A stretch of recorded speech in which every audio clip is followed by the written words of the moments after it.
오늘 낮에 한 사람을 만났습니다. 그분은 이제 교회를 다니신 지가 한 7년, 8년쯤 되시는 뭐 세례도 받으시고 이제 초신자의 티는 벗어난 나름 공부도 많이 하셨고 학식이 있는 분이십니다. 그분께서 뭐 제가 다니는 교회는 아니고 다른 교회 다니시는데 저랑 개인적으로 친분이 있어서 제가 오늘 자기 속 얘기를 좀 하는 걸 들었거든요. 뭐냐 하면 자기가 신앙의 연수가 짧지만 그래도 이제 교회를 한 7년 8년 다녔는데 목사님 설교가 너무 어렵다는 거예요. 설교 어렵다. 그 다음에 두 번째는 지루하다. 세 번째는 너무 청중을 배려하지 않으신다. 그게 뭐냐 하니까 영어를 너무 많이 쓰신다는 거예요. 그분이 뭐 짧지만 유학을 갔다 오신 외국에서 학위를 받으신 분인데 그런 거죠. 그러니까 어렵다는 말은 어찌 보면 자기가 이해를 다 하지 못한다는 말일 수도 있습니다. 쉽게 설명할 수 있는 게 좋은 거거든요. 어려운 걸 쉽게 설명하시는 분이 있고 어려운 걸 어렵게 설명하시는 분이 있고 쉬운 걸 어렵게 설명하는 분이 있잖아요. 근데 제일 고수는 예상되다시피 어려운 걸 쉽게 설명하시는 거예요. 그거는 뭐냐니까 그 말씀이나 그 문맥의 주제가 자기 속에 완전히 소화돼 가지고 그걸 눈높이에 맞게 쉽게 풀어내시는 거죠. 마치 예수님께서 천국의 비유를 설명하실 때, 천국을 설명하실 때, 하나님 나라 설명하실 때 비유를 들었잖아요. 왜냐니까 비유를 통해서만 사람의 눈높이에 맞게 이제 설명할 수 있기 때문에 그런 것처럼 완벽하게 이해가 되면 그걸 쉽게 풀어낼 수 있고 때로는 그 진리의 어떤 같은 맥락에서 자기 경험들, 감정들을 통해서 풀어낼 수 있는데 어렵게 와닿는다는 말은 어쩌면 그분 자체가 스스로 이 말씀을 소화하지 못했다는 걸 수 있습니다. 그 다음에 지루하다. 지루하다. 잠 온다는 거죠. 잠 온다는 거죠. 수업도 마찬가지입니다. 수업도 수업이나 강의나 설교나 특강이나 다 해보면 특별히 청소년들한테 뭐 그런 말 그게 진리는 아닌데 우리끼리 통용하는 말로 재미없이 하는 거는 죄악이다. 그게 진리는 아닙니다. 근데 그런 말까지 통해요. 다시 말하면 이게 진리의 말씀일지라도 아이들 귀에 들리게 해야 되잖아요. 그래서 소위 이제 재밌게 하고 유머러스 있게 하고 애들하고 라포를 형성한 다음에 그러니까 강사로 가면 대부분 다 처음 보는 사람이잖아요. 처음 보는 사람인데 이게 뭐 1시간 혹은 1시간 반 만에 어떻게 그들을 깊은 곳까지 인도해 가겠습니까? 그러니까 전체가 90분이라면 아니 60분이라면 한 40분 정도는 계속 좀 가볍게 합니다. 이렇게 농담하고 재밌게 하고 이렇게 막 서로 커뮤니케이션 하다가 마지막에 한 20분 정도에 딱 급소를 때리는 거죠. 그거를 잘 모르시는 분은 설교가 가볍다. 설교가 무슨 쇼냐? 재미로 하냐? 예, 그 사람들의 본심은 이해는 됩니다만은 한편으로 하면 들리게 해야 돼. 들리게. 맞는 말인데 애들에게 지루하게 하고 막 그렇게 하면 재우는 거죠. 얼마나 귀하게 왔습니까? 근데 그 귀하게 온 사람을 다 재우면 뭐해요? 어른도 마찬가지 같아요. 물론 어른들은 애들보다 더 집중력이나 주의력 같은 게 더 좀 강하기 때문에 또 앞에 선 사람을 배려하고 존중하는 마음이 솔직히 좀 크죠. 그래서 청소년보다 훨씬 더 유리합니다만 그게 독일 수 있습니다. 왜냐니까 정말 들어서 듣는 게 아니라 들어주는 거죠.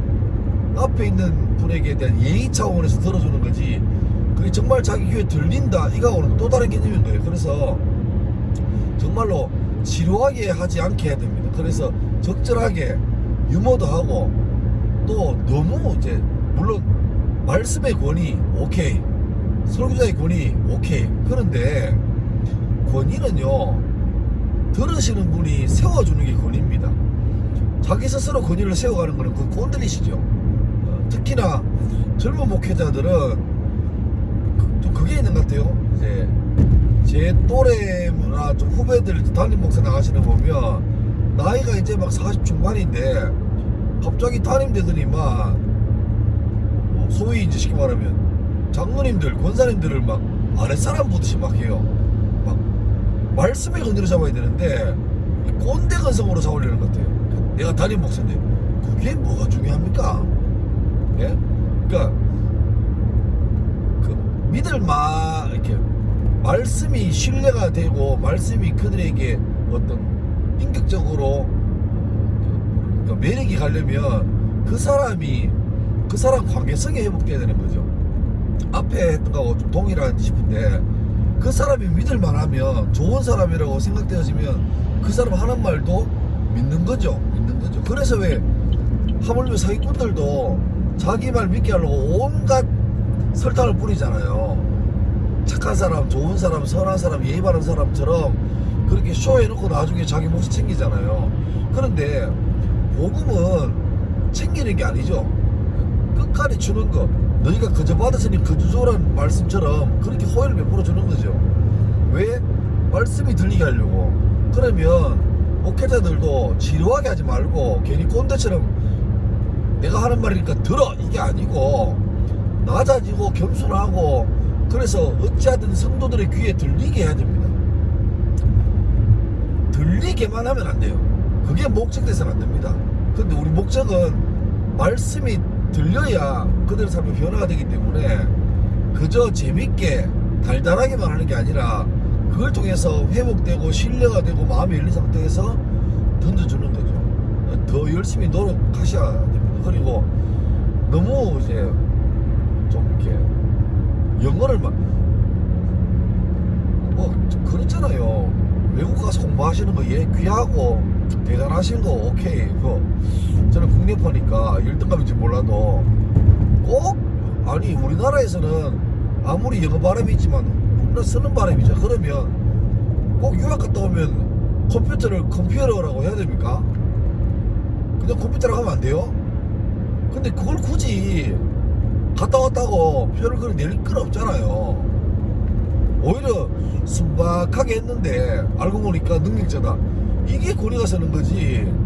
거기에 뭐 권사님들 70대 어른 계시고 하는데 거기 굳이 뭐 발음을 굴려가지고 그렇게 하시고 또 외국의 어떤 유명한 신학자 했던 말이 있으면 그걸 그냥 우리나라 말로 하면 되지. 그걸 굳이 원어로 해가지고 한마디 쭉 하고 자막에도 영어로 쓰고 밑에 해석하고 그래야 권위가 선다고 생각할까요?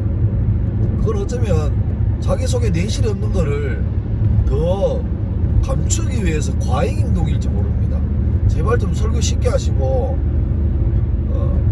그러니까 간단하게 해야 될 말만 하시고 굳이 강박적으로 대지를 3개 하고 이게 아니라 본문 따라서 대지를 1개 할 수도 있고 2개 할 수도 있고 3개 할 수도 있고 있잖아요. 근데 막 어지같이 끌어내려고 하지 말고 좀 어쩌면 예수님이 지금 신학대학 대학원 와서 설교학 시험 쳐도 A 못 맞을걸요. 그러니까 좀 중요한 건 내가 잘한다가 아니라 성도들이 듣고 말씀의 힘을 우리가 믿으니까 성도들이 듣고 변화를 받고 하나님의 일하심의 도구로 쓰임받는다 그 마음이 있으면 좋을 것 같습니다. 저는 학교에서 그 선생님들에게 설교할 기회가 이게 월요일 아침에 교직은 전체 회의하기 전에 한 5분 정도 합니다. 근데 그 중에서 찬송가 1절 하죠. 그 다음에 끝나고 또 기도하죠. 설교해봐야 한 3분 정도 3분도 안 될 때가 많은 것 같아요. 그런데 그게 되게 신경 쓰입니다. 월요일 아침에 하는데 처음에는 말로 하다가 이게 잘 안 되니까 제가 유인물로 만들어서 드려요. 찬송가하고 성경 본문하고 그 다음에 설교할 내용을 써머리 해가지고 다 그 활자로 적어서 그리고 뒷면에는 관련된 좋은 감동적 예화까지 적어서 보냅니다. 그러니까 의외로 선생님들이 그거를 자기 반의 인성교육 자료를 많이 쓰세요. 그런데 내가 믿는 거는 이게 중요한 생각이기 때문에 저는 뭐 이렇게 활자로 적게 해야 되니까 금요일 날 오후에 통째로 그걸 다 그 5분짜리 설교하는데 시간을 거의 다 할애합니다. 그래서 그걸 다 만들어서 쌤들한테 예약 메시지를 발송해 월요일 아침 7시 반에 도착하도록 8시 10분에 교주회의니까 그래서 생각하는데 이게 무슨 소용이겠습니까? 그런데 재밌는 거는 저는 그걸 믿어요. 믿음은 들음에서라고라는 그 로마서 말씀을 저는 신뢰합니다. 우리 쌤들 중에서 전체 교직원이 한 65명쯤 되는데 선생님들만 직원들까지 하면 더 많죠. 근데 그분들이 그 중에서 예수를 믿는 사람이 30%가 안 돼요. 20% 중반쯤 되는데 4분의 1쯤 되는 것 같은데 나머지 분들은 신앙생활 안 하시죠. 근데 학교에 와보니까 그 사람이 뭐 정규직이든 기간제든 학교에 와보니까 학교가 기독교 학교야. 그래서 그 사람들 아마 불편하실 거예요. 상당히 많이. 근데 불편해도 이제 들어야지 어떡합니까? 저도 마찬가지죠. 이 사람들이 이걸 유쾌하게 생각하지 않는 걸 압니다. 하지만 그분들은 저한테 예의를 차려서 그 시간을 들어주는 거죠. 고맙죠. 근데 관계가 안 좋으면 안 듣습니다. 그래서 어쨌든 간에 목사로서 꼬장 안 부리고 잘 이렇게 서비스하고 그러려고 애를 씁니다. 그리고 또 교목은 감사한 게 학교에서 다른 쌤들은 4년마다 옮기시는데 교목들은 좀 보직의 특성상 오래 있습니다. 저 신한 학교는 12년 반 있었고 지금 이번 학교도 지금 횟수로 4년째인데 더 있을 거예요. 그러다 보니까 쌤들과 같이 오래 있다 보니까 자연스럽게 이렇게 관계도 생기고 하다 보니까 인간적으로 교류가 되니까 이제 의리가 생기는 거죠. 일종의 전우회 같이. 그래서 털어주세요.